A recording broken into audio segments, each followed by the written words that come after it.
Halika na. Naku, Talagang may kaarawan. Hiling ka na. Bilis! Si. Maligayang kaarawan. Ikaw, kayo lahat ay sangkot. Inambahan ninyo ako. Ano bang sinasabi mo? Ewan ko sa sinasabi mo. Wala akong alam. Nagpanggap kayo na nag-away kay Chloe. Para lang akitin ako. Para lang mapahiya ako sa sarili kong handaan. Ano bang sinasabi niya? Wala kaming ideya kung ano ang sinasabi niya. At saka, nagkaroon lang kami ng maliit na away kay Chloe. Nag-ayos kami. Ganoon lang. eksakto. Kita mo?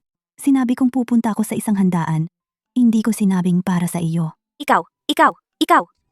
Chloe, ikaw talaga. Nagsiselos ka lang, di ba? Na sina nanay at tatay at Liam ay laging sumasamba sa akin. Kaya kayo. Nagsama-sama para lokohin ako. Aminin mo. Umamin ka na. Mia, ano bang pinagsasabi mo? Kailangan mong tumigil. Ngayon ang lahat ng malalaking kliyente ng pamilya Sterling ay narito. Ang pag-arte ng ganito ay sobrang hindi presentable. Hindi ka tinatanggap dito. Umalis ka dito. Mia, anong ginagawa mo? Tatay, niloko nila ako. Lahat, pakiusap. Humihingi ako ng paumanhin para dito.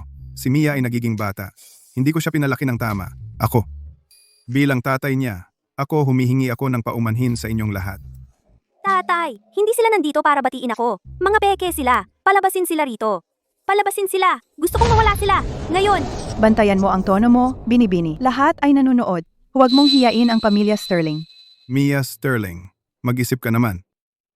Tingnan mo, Julian, Zoe, Lily, para sa kanila na narito.